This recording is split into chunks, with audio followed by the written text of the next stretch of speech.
baganda bange bantu ba Katonda mwenna tubaaniriza mu kitambiro ky'emisa sigaabiriro era omwaka suubira tuliwerabira obulamu bwaffe Pasika ya pili aliyoku twajewe nga bwe tunaawulira mu bigo olw'okwebulirira tulina olunaku Mukama lwakoze tulujagulizeemu era tulisanyukiremu. Ayi Mukama amuwe ekirungi ekitawukaawo.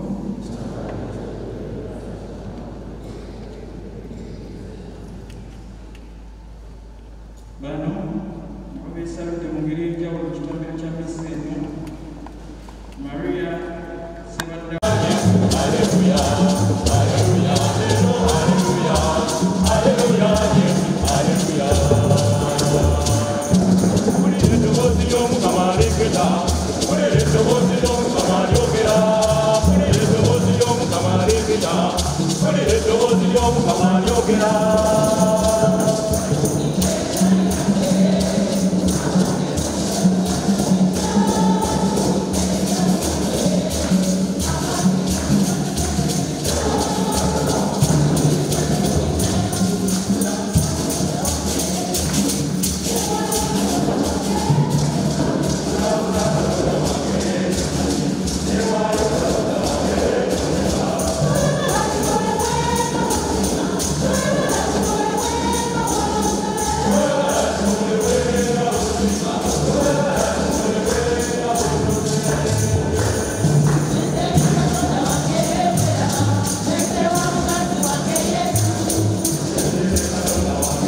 Byetusoma mu bbaluwa Pawulo omutume yawandiikira ab'e Koloosi omutwe ogwokusatu olunyiriri olusooka okutuuka ku lwokuna.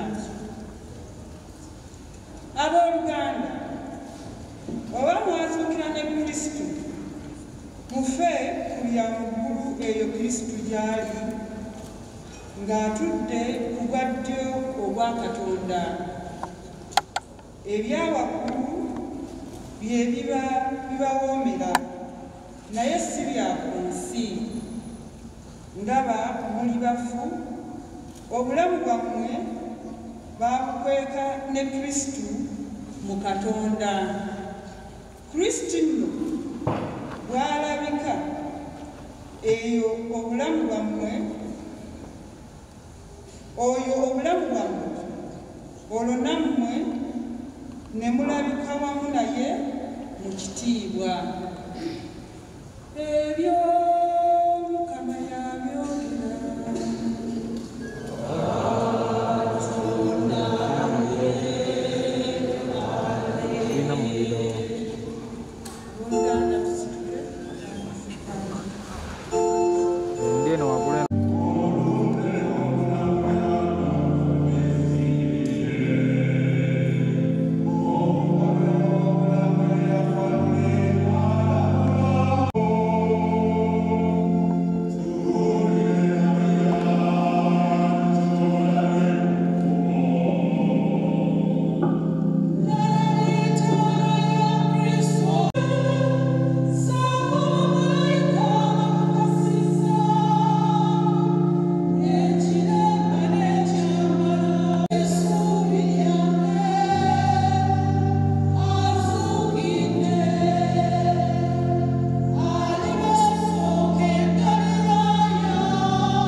Kulwaddirira Sabbaato najja mu matulutulu enzikiza ng'ekyakutte n'alaba ng'ejjinja lijjiddwa ku ntaana n'adduka nako n'agenda eri Simoni Peetero n'eri omuyigiriza omulala Yesu gwe yali aganzizza n'abagamba nti Omukama mu ntaana, naye omuyigiriza oli omulala ye n'asinza Peetero embiro n'amusooka okutuuka ku ntaana. Bwe yakutama n'alaba engoye nga zirekeddwa awo n'atayingira. Simoni Peetero n'atuuka ng'ajja amugoberera.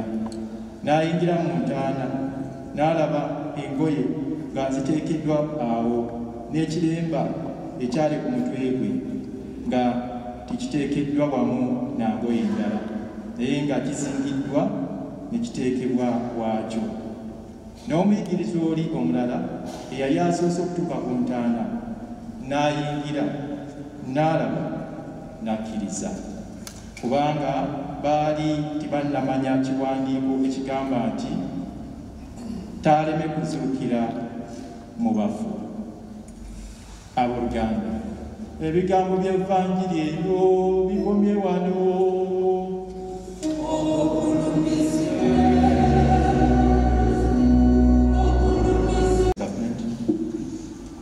Ekitiibwa Katikkiro omukyala Katikkiro yawummula Ssebulangira Wasajja Namusaana,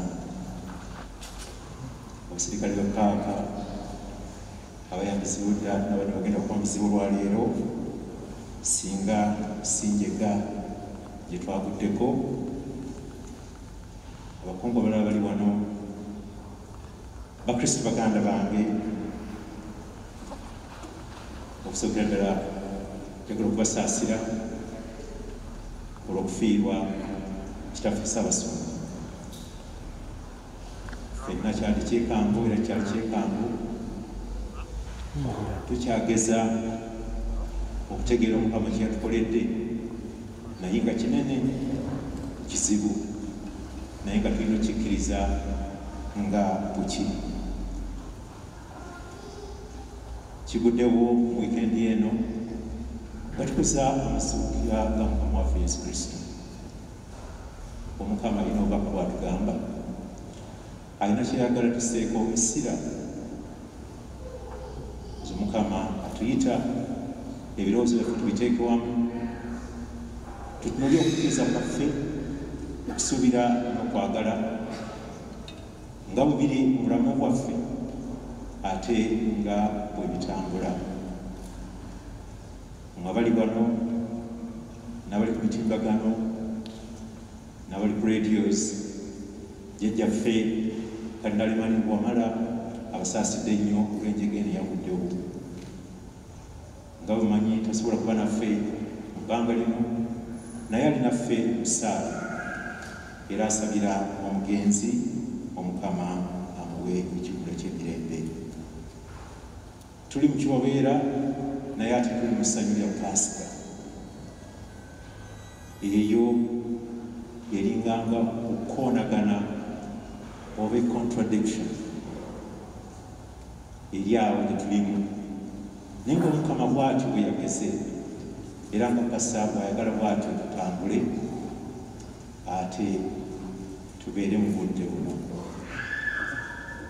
Yesu leero asinze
Happy Easter to you all.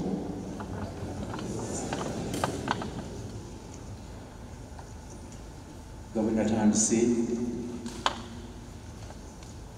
bakulisa okutuuka ku masuukira ga Mukama waffe Yesu Kristo ag'omwaka guno 2021.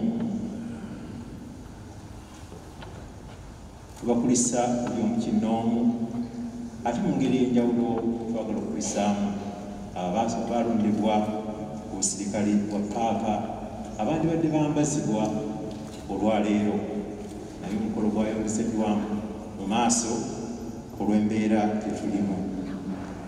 Naye twebaza Mukama olw'ekirabo ekyetuwadde mu Eklezia ne mu ssaza lyaffe ekkulu ery'e Kampala, ate okwongera okunyweza n'okugumya obuweereza n'okulangirira n'okujulira amawulire agasanyusa. Mu ngeri ey'enjawulo, olwaffe ffenna nga ne ku lusazi ekkulu ery'e Kampala twagala okukulisa ennyo baffe Ssaabasajja olw'Katonda kumutuusa ku mazaalibwa ge ag'emyaka 66 era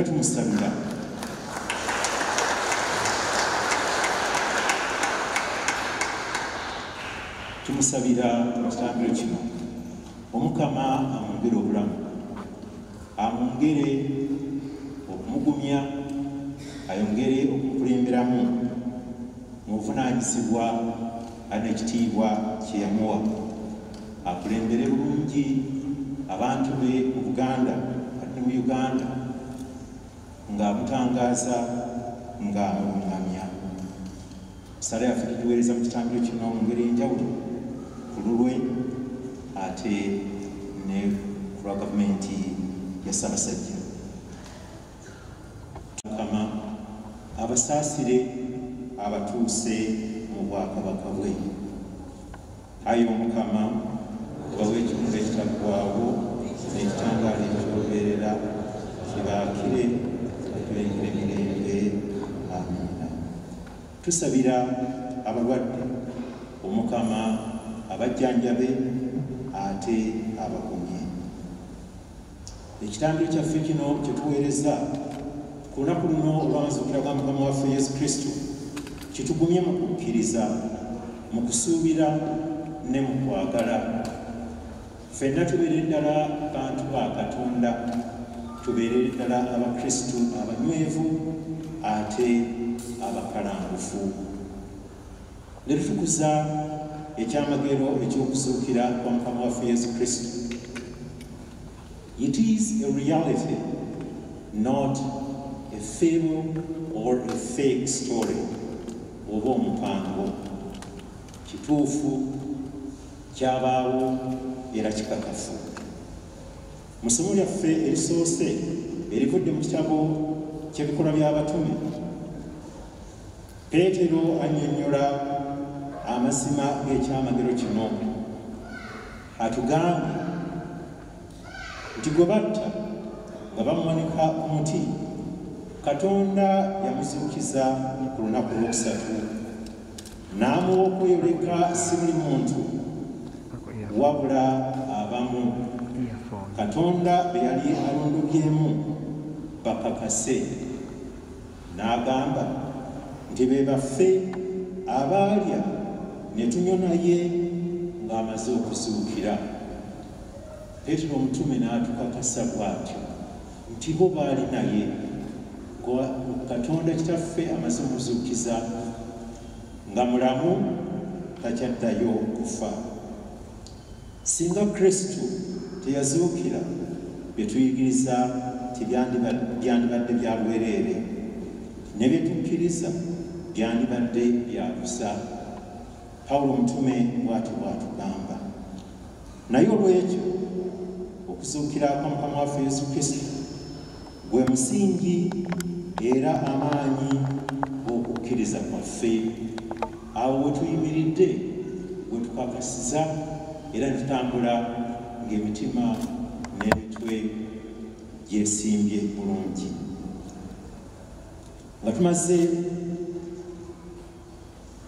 Ng'amaze okuzuukira ne Mukama waffe Yesu Kristo, tulina okwettanira ebyo ebiweesa Omukama ekitiibwa, ebikolwa eby'ekitangaala, ebikolwa eby'amazima, ebikolwa ebirungi ebyoleka Omukristo nga Mukama waffe Yesu Kristo bwe yatwoleka era bwe yatuyigiriza. Pawulo atugambye mu ssomo lyaffe eryokubiri nti abooluganda, oba mwazuukira ne Kristo, muffe ku bya waggulu, eyo Kristo gy'ali ng'atudde ku bwa ddyo obwa Katonda. Tutambule mu kkubo lya Kristo nga twewala ebyo ebitali bibye, ebitali ebyo byatuyigiriza, ebituzza mu kizikiza Kristo gye yatujja. Abooluganda, ekirwadde kino kya COVID-19 ffenna kituyigiriza nti Katonda gy'ali ye w'amaanyi, ye w'obuyinza. Tunyweze okukkiriza, tunyweze kumwesiga, tutambulire mu maaso ge. Nga Peetero ne Yowanna Evanjiri yaffe erulangiriddwa bwe bayingira mu ntaana ne balaba ne bakkiriza, naffe amazuukiro gano gatunyweze mu kukkiriza, tunywere mu kusuubira awamu n'okwagala, tubeere abajulirwa b'okuzuukira mu nsi yonna, tugende nga tulangirira mu bigambo ne mu bikolwa nti Kristo mulamu era ye kabaka wa bonna, nga balaba ebikolwa byaffe birungi awamu n'ebigambo byaffe. Bwe twagambye abasirikale bapaapa abawa ekitiibwa ekyo bandibadde bambasibwa olwaleero, naye olw'embeera gye twaguddemu era gye tulimu kyongezeddwayo mu maaso. Kyayuna omutuukirivu eky'abajulizi yaffe eklesiya tuterawo ebibiina bingi bituwanirire mu bulamu obw'omwoyo, tusobole bulijjo okudda eri Katonda n'okusigala nga buli lunaku tutambula naye. Twegayirire Omukama oyo mu kuzuukiza omwana we eyawangula amaanyi g'okufa, bw'ati n'atugulira ekkubo erituusa obulamu obutaggwaawo. Atunyikize mu kukkiriza, mu kusuubira ne mu kwagala. Amasinkira gano ag'omwaka guno gatongeremu amaanyi n'essuubi okutambula mu bulamu nga tuli bakalangufu, tuli banywevu, tulangirira Kristo muzuukivu eyawangula ekibi n'olumbe ku lwaffe, tusobola okubeera abalamu ku bubwe. Kristo oyo buli gy'atutambuze era atuwanyirire. Omukama abeere nammwe. N'emitego gye mugyegaanye, mukkiriza Katonda Kaati Muyinza wa buli kantu, omutonzi w'eggulu n'ensi. Mukkiriza ne Yesu Kristo, omwana w'omuyekka Mukama waffe, Maliya era ne Katonda Muyinza wa buli kantu, Kitaawe wa Mukama waffe Yesu Kristo, eyatuzaala okwokubiri mu mazzi ne Mwoyo Omutuukirivu, era eyatuwa ekisibo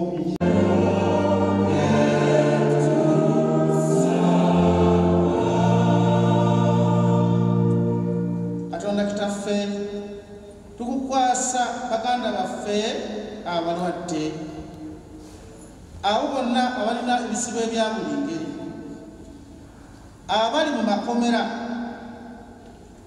Mukama Katonda Kitaffe, okuzuukirako kubayambe okuvvuunuka ebyo nebasibye, bave mu bulumi obwo nga bawanguzi ate balangirire ekisa kyo eri ensi yonna. Tukikusaba ayi Mukama.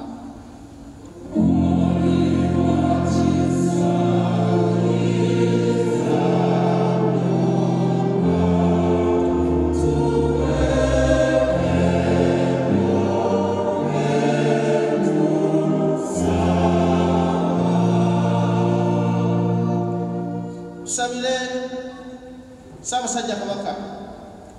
Katonda Kitaffe, tukebaza ekirabo kya Ssaabasajja Kabaka gwatuwa okutukulembera. Tukusaba omuwa obulamu obulungi, otebenkeze Namulondo afuge Obuganda, muwangaaze asobole okubeerawo, ate abantu be obakuumenga balamu. Tukikusaba ayi Mukama.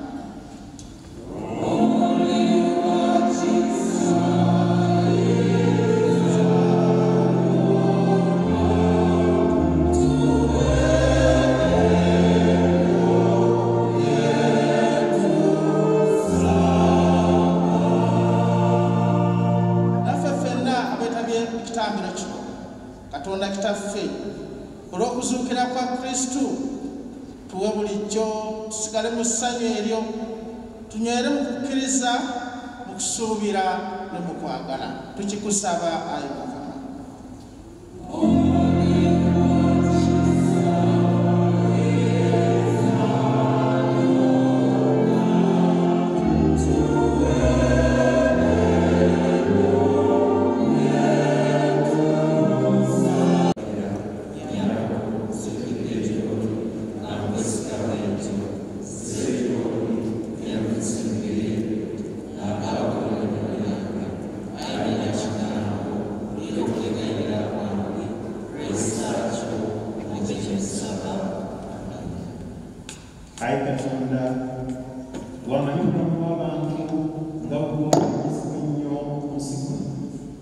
tukkiriza etusaba okukkiriza tukikusaba nga tuyita mu Kristo Mukama waffe. Abooluganda tutuuleko.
Saasire antuuse mu maaso ge naffe ku lunaku olw'amasukira olw'okwesabira tunywerere mu kkubo lya Kristo tubeere beesigwa gy'ali tubeere bakulangufu bigambo byaffe mu mayisa gaffe tumunyolere bulungi mu nsi mu maka gaffe mu mirimu gyaffe ne mu buweereza bwaffe obutume yatusindika nga mukama waffe yatukutyebya okutulokola n'okutulagira ebyokugamira tuguma nekugamba nti kitaffe ali mu ggulu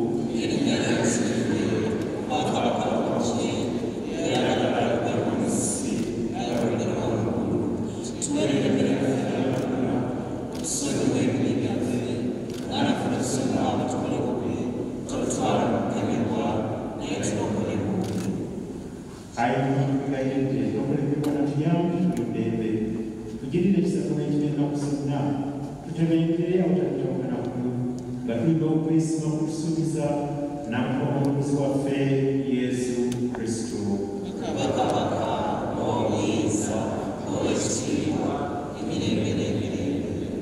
ayi mukama yesu kristo bwe yagamba abatume bo nti balekere emirembe kwali emirembe gyange totunuulira bibi byaffe n'amaaso gazikiriza ku eklesiyawo kkiriza okuwa emirembe n'okusetunga bweyagala bw'awangala n'olamula emirembe n'emirembe eddembe ly'omukama libe linammwe nakusonna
Katonda oyinza buli kantu abawomukisa abasaasire abakalise mu kibi kyonna.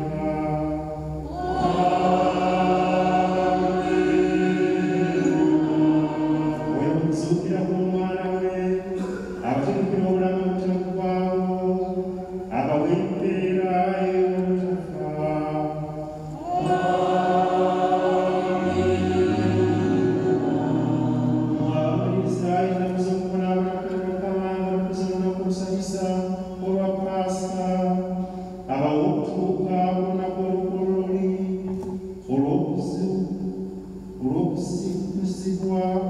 Olukuzibwa mu ssabo eritaggwaawo ng'emitima gyammwe gijjudde essanyu.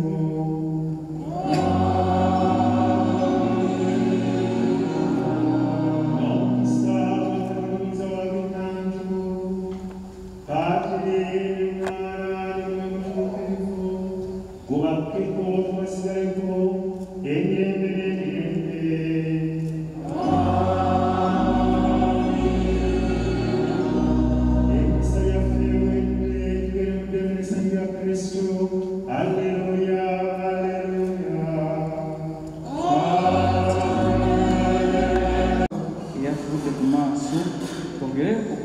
Sala zaffe eyo ezitusoma mpolampola.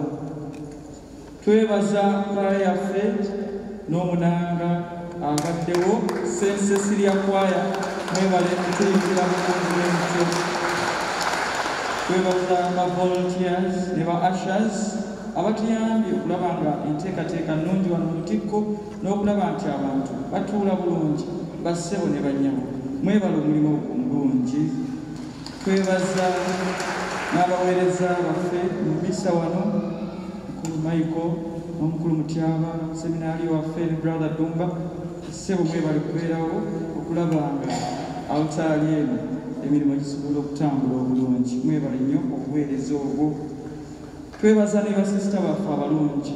Wane Mulala Lutikko bwe yanyumye tulina akakiiko k'abasisita abasakristia. Mwebale okututimbira ate n'okulaba nga bateekateeka bulungi Lutikko yaffe. Mwebale nnyo, mwebalire ddala. Abasomya amasomo Mwami Bwanika Cosima n'Omumbejja Virginia Nassolo, nammwe mwebale kusomera masomo. Twebaza media houses ez'enjawulo ezibaddewo mu kitambiro kya misa eno. Siyinza kubamenya kuba muli bangi. Mwebale nnyo, mwebalire ddala. Abamu ba mikutu gya TV egy'enjawulo, abalala ba radio, ate abalala ba Facebook. Nammwe tubeebaza okujja okulaba nti mukwata kitambiro kya misa eno. Bwensanga oyindira omutima ngamba oyo muganda wange mu kika. Ate bwensanga abasaseredooti nabo bayita baganda bange mu kika ekyobusaseredooti.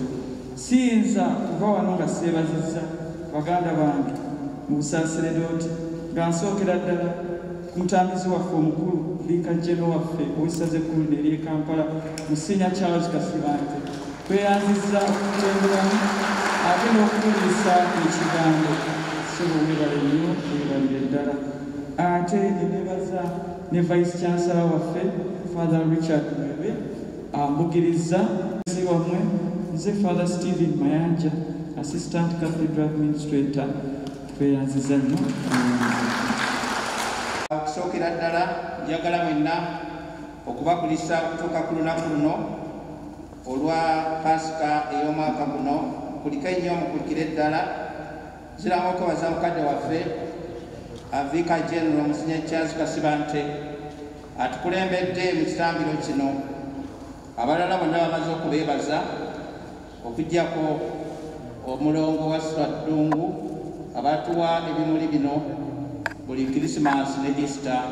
Saba nabo tubakubireko mu ngalo. Nange njagala okubakubagiza okufiira mukadde waffe Ssaabasumba Dr. Stephen Kizito Lwanga, ate mu ngeri ey'ekikangabwa. Omukama bw'atyo bwe yageze, tumusabe Omukama atugumye ate n'omugenzi amutuuse ku mbeera gy'abadde alwanirira ku nsi kuno.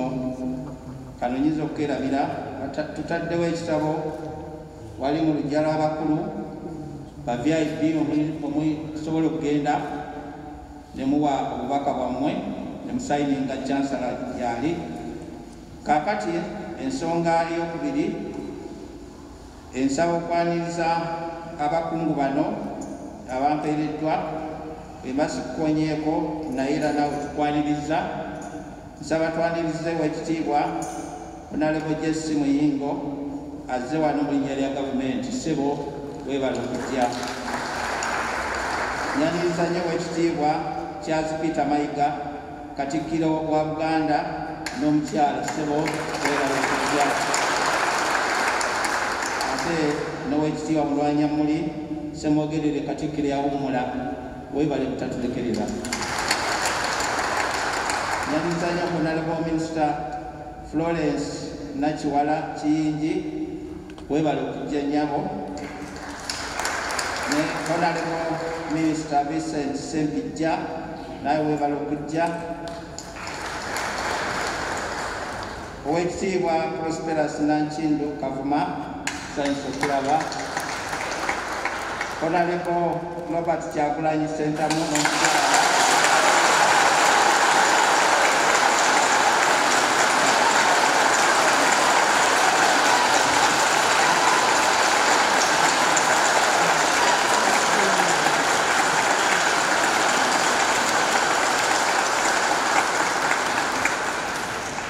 Ssaabakristu wa Uganda Gervas Njanabo, nsanyusa okulaba. Omwami Anthony Mateega, Ssaabakristu wa Uganda ne komitiyo. Knight Francis Lubanga. Era wano njagala okwaniriza Dr. okuva e Makindye.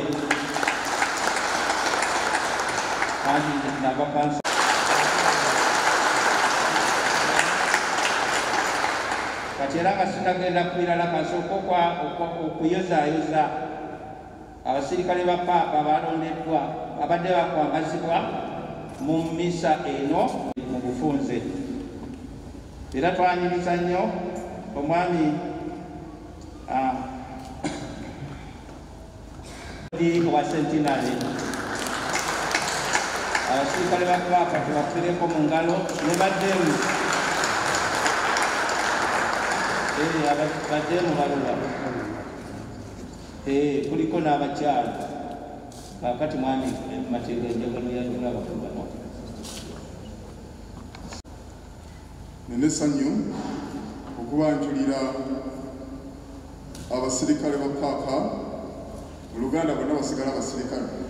Mu Lungereza Knight ate abakyala baba Purple Dames.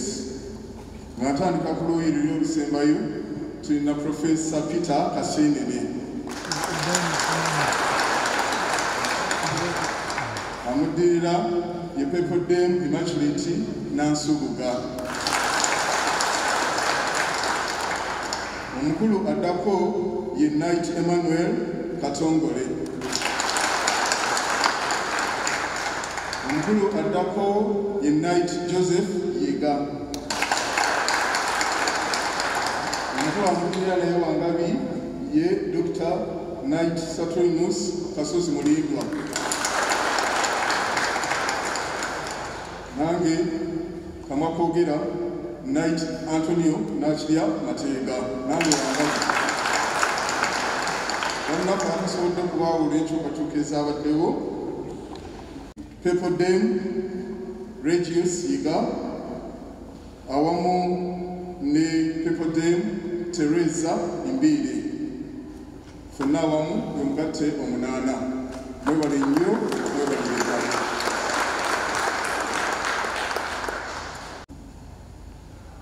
Tubakulisa nnyo bassebo ne bannyabo abasirikale ba Paapa. Amangu ddala nga tuvudde mu bino bye tulimu.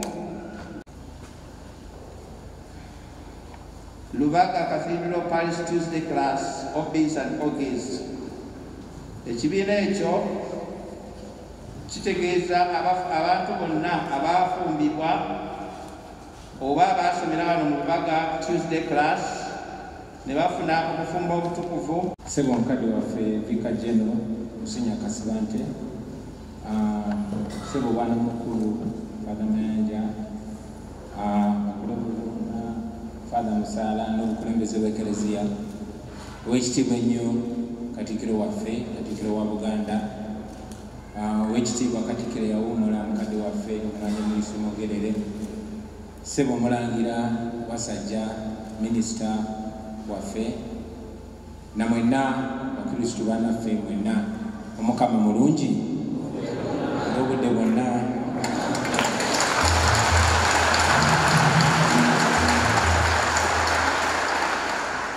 Wadde embeera ya kiyongebero munzikirize mbayozeyoze okutuuka ku mazuukira ga Mukama waffe Yesu Kristo. Mbayozeyoze n'okutuuka mu wiiki ey'amazaalibwa ga Ssaabasajja Kabaka, n'okusingira ddala munzikirize yozeyoze Ssaabasajja Kabaka okutuuka mu wiiki ey'amazaalibwa ge, n'okumwebaza ennyo olw'obubaka bwe byaweereza eri Obuganda n'eri Uganda yonna. Obubaka obwo bwabadde bwa mugaso nnyo, naddala obubaka obwasabye bannayuganda bonna abawambiddwa n'abo abali mu kkomera nga tebalina musango bayimbulwe embagirawo. Bakadde bange mwenna, embeera teyeetaaga muntu yenna kugitunyonnyola, si ya bulijjo. Kizibu nnyo omuntu yenna asomera wano naddala mu nnaku enkulu okuteebereza okubeera mu lutikko eno nga tetulina Ssaabasumba Cyprian Lwanga ayayimbye emmisa. Ffenna abamu tubeera tukyesunze, era kyatuwadde nnyo obuzibu nze ne mukyala wange okulowooza nti nate tujja kujja mu lutikko eno nga Ssaabasumba ataliiwo, naye Omukama bw'ati bwe yageze. Njagala okubagiza Eklezia Katolika, okubagiza Uganda yonna, n'okubagiza abo naddala ababadde abanyigirizibwa naye nga bamanyi nti waliyo eddoboozi erimu ku maloboozi amangi erya Ssaabasumba eribadde nga lisituka buli wabaawo okunyigirizibwa. Just ng'ebula teziwera na ssaawa 24 okwosa eggulo, Ssaabasumba yasitudde eddoboozi lye oluvannyuma lw'okutambuza ekkubo ly'omusalaba n'asaba gavumenti ete abo bonna bannayuganda abaawambibwa, abatulugunyizibwa, abali makomera naye nga tebalina musango. Kyannaku nnyo titezaaweza essaawa 24 ng'afudde. Ssaabasumba yeegasse ku bannamadiini abali outspoken oba ababadde nga balina eddoboozi eritatiirira kwogera mazima. Teginawera myezi 3 nga Bishop Kagwa we Masaka atufuddeko mu nfa paka kati tennategerekeka. Mu mbeera emu Ssaabasumba w'essaza ekkulu Dr. Cyprian Kizito Lwanga naye afudde mu ngeri etategerekeka. Ekyo nno tekiri kufefeka n'ekyatandikira eyo Baganda baffe Abasiraamu nga bwe mwalaba nti Sheikh Anas Kalisa yagenda bw'atyo, Sheikh Nuhu Muzata naye yagenda bw'atyo mu ngeri etanyonyolwa bannayuganda. Twakuzibwa ng'Abakatuliki ng'Abaganda ng'ebintu ebimu naddala bwe biba binene nnyo tubitiisa omumwa ne tutabyogerako oba olyawo nga tubyogerako mu nkokoto. Naye nebaza Katonda nti guno omugigi gw'Abakatuliki oguliwo tukkiririza mu kwogera ensonga mu lwatu. N'olw'ensonga eyo ku lw'abannange bonna abalina ebibuuzo ebingi ennyo naye nga ansa ntono, njagala nange okusitula eddoboozi okusaba okumanya ekyaviiriddeko okufa kwa Ssaabasumba Cyprian Lwanga ne bannamadiini abalala.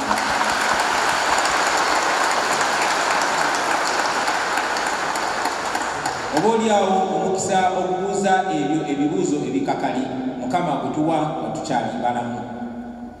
Oba olyawo okutiisibwatiisibwa kwe tuyitamu kulemesa bangi nnyo okwogera ku nsonga enkulu, naye manyi nti nange kama kwogera oba olyawo mwene Eklezia mwennyini mwe bajja okungalamiza ng'abalala bonna. Naye ngeno embeera okutuukawo ng'ate etuuseewo mu mazuukira ga Mukama waffe Yesu, nsaba ffenna mu kifo ky'okututiisa etugumye bugumya. Gano amazuukira eno Pasika etegeeza nti Mukama waffe Yesu Kristo gwe tukkiririzamu yawangula okufa, yawangula amagombe. Kitegeeza nti n'okufa, kubanga kye tusinga okutya, n'okufa tekusobola kuwangula mazima. N'olw'ensonga eyo twefaananyirize Yesu Kristo Mukama waffe, era tugendere mu bigere byabo abakulembeze ab'amadiini aboogeddenga amazima. Kyanaku nnyo ensi yaffe bwetyo bweri. Funye n'omukisa nga ne Katikkiro waffe tuli naye wano, mukadde wange nzikiriza nkuloopere nti abaana ba Buganda batemulwa, abaana ba Buganda bawambibwa, ne bakubibwa, ne balayibwa, ne bakuulibwamu amaaso n'enjala, ne battibwa. Oboolyawo bantu bangi nnyo baatiisibwa okusibula amaloboozi. Neebaza nnyo Katikkiro, neebaza nnyo Eklezia Katolika n'abakulembeze bonna bonna mu ngeri ez'enjawulo abasitudde amaloboozi gaffe. Engeri gye tutakkiririza mu kuyiwa musaayi, engeri gye tukkiririza mu kwesimagama ku mazima. Njagala nsabe buli omu buli kadde kaafuna asule eddoboozi lye, kubanga bannaffe oluvannyuma lw'okusibula amaloboozi gaffe n'ab'ekitalya baabawula mu bannaabwe ate ne babateeka mu kupulugunya okw'enjawulo. Eyo embeera y'amazima abooluganda. Bitwogerako si bya kugereesa, bitwogerako bye bituufu. Oboolyawo bannamawulire tebajja biteekawo mu butuufu bwabyo, oboolyawo TV tezijja kubyogerako mu butuufu byabyo, naye ndowooza nti mu mwaka 2021 oluvannyuma lw'abakitaffe ne bajjajjaffe ne banyaffe okuyita mu mbeera ezinyigiriza bwe zityo mu zi gavumenti ez'abaamiini n'ez'abogote, tusuubira nti ebyo ogwo gwali muwendo ogumala okusasulira ate ffe abaali basuubira okuddawo. Tubeere mu Uganda eyeyagaza, tubeere mu Uganda eyesinisa, tubeere mu Uganda obulamu buweebwa ekitiibwa. Katsabe ffenna Omukama omwoyo gwa Ssaabasumba agumuze mirembe, naye ate era mu ngeri emu ainsipayiringe bangi nnyo ababadde bawuliza Ssaabasumba, ainsipayiringe bangi nnyo bayimire ku mazima ago, baleme kutiiririra Eklezia, baleme kutiiririra Buganda, baleme kutiiririra ndowooza zaabwe, kuba tekiri waffe wokka mu Eklezia Katolika, kuba waffe wokka Buganda kiri buli wamu. Neyanza nnyo omukisa guno, kansabe mwenna bakristu bannange mugume, naye ate tuleme kusirika busirisi, tubuuze ebibuuzo ebyetaaga okubuuzibwa ate tubanje ne zi ansa. Mwebale nnyo, mwebalire ddala. Mukama abampeere omukisa.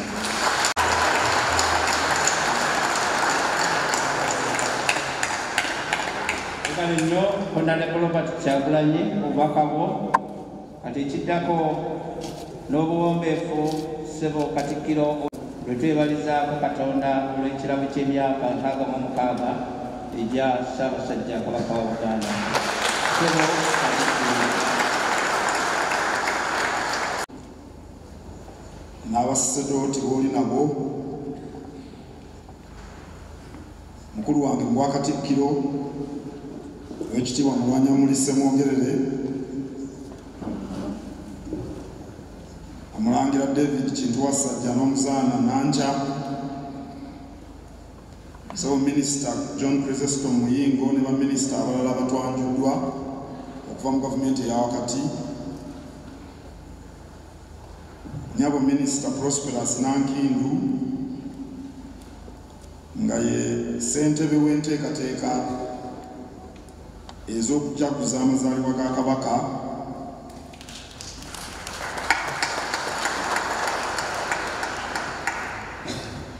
abakulu mwenna abanjuddwa omuli ne mukoddomi wange Honorable Kyagulanyi avaana okwogera,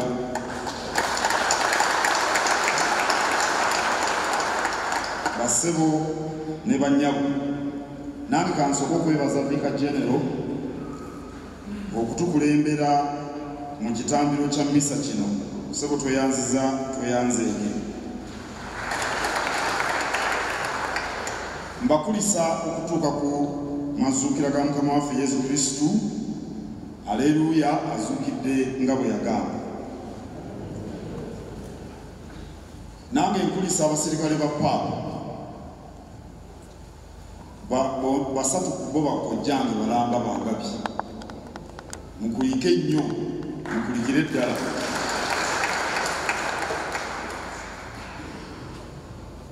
Ntuusa okusaasira kwa gavumenti ya Ssaabasajja Kabaka okw'Obwakabaka bwa Buganda okwange n'ab'omu maka gange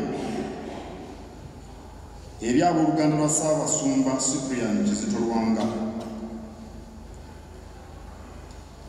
Nsaasira ssentebe w'olukiiko lw'Abeepisikoopi mu Uganda Musumba Joseph Anthony Ziwa, abasumba bonna, Vicar General owa Kampala, abasaseredooti bonna, naddala ab'essaza lino ekkulu ery'e Kampala, ne bannayuganda bonna olw'okufa kwa Ssaabasumba okw'ekibwatukira. Tujja kujjukira Ssaabasumba Lwanga olw'okwagala eggwanga ly'e Buganda n'ensi ye Uganda. Olugendo lwe tuliko olw'okuzza Buganda ku ntikko tubadde tulutambula naye bulijjo. Alwaniridde ensonga za Buganda si masonga ettaano. Abadde avaayo ku nsonga ezinyweza Namulondo. Alwaniridde enfuga eya Federo. Alwaniridde ettaka. Alwaniridde enkulaakulana. Ssaabasumba alafubanidde nnyo enfuga etambulira mu mateeka n'eddembe ly'obuntu. Ndowooza ebirala tunaabyogera mu nteekateeka ez'okumuwerekera nga zitwanjuliddwa, naye tusaba Katonda amulamuze kisa. Ssaabasajja Kabaka wa Buganda gy'ali mu Lubiri alamula Obuganda.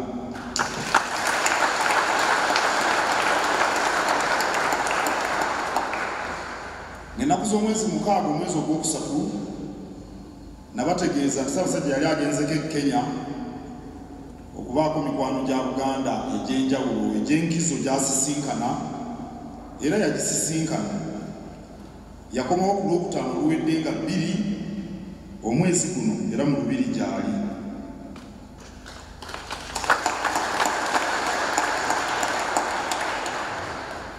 Sabbiiti eddirira eno gye tutandise ennaku z'omwezi 13 omwezi guno, Ssaabasajja Kabaka Ronald Muwenda Mutebi II lwaweze emyaka 66. Twebaza Katonda amukuumye ebbanga lino lyonna, era tumusaba ayongere okumukuuma ng'alamula Obuganda. Ssebo Kitaffe Vicar General weebale nnyo obubaka n'okumusuubiza essaawa mu Kereziya wonna. Bwe tuba tujaguza amazaalibwa ga Kabaka tusoosowaza omulamwa ku nsonga z'obulamu. Omwaka oguwedde, omwaka guno n'omwaka ogujja tuli ku nsonga ya Mukenenya. Kinajjukirwa nti Ssaabasajja Kabaka yakkiriza obuvunaanyizibwa obwamuweebwa aba UNAIDS. Kino kye kitongole mu kibiina ky'amawanga amagatte ekikola mu kulwanyisa Mukenenya. Obuvunaanyizibwa obwo bwe bw'okuba emmunyeenye mu kulwanyisa Mukenenya mu Uganda ne mu nsi eza buvanjuba bwa Afrika n'amakkati ga Afrika. Tusobole okutuuka mu mwaka ogw'2023 nga Mukenenya tufuma mufume. Omubala gwa kukuza amazaalibwa ga Ssaabasajja guvuga nti abavubuka mubeere basaale mu kulwanyisa Mukenenya. Newankubadde enteekateeka ez'omwaka guno za kinkowooze olw'okwetwangira obulwadde bwa ssennyiga korona, ate kati tuli mu kyekaano ky'okufiirwa Ssaabasumba. Kyokka tubakubiriza naddala abavubuka okuwuliriza eddoboozi lya kabaka ku nsonga ya Mukenenya. Omuvubuka bw'anaasalawo obutakwatibwa Mukenenya oba obutasaasaanya Mukenenya nga tujaguza emyaka gya kabaka waffe egy'enkaaga anaaba yeegasse ku lugendo lw'okuzza Buganda ku ntikko. Mbasaba musabire kabaka waffe Katonda amutebuse buli katego atukulembere emyaka emirala nkumu.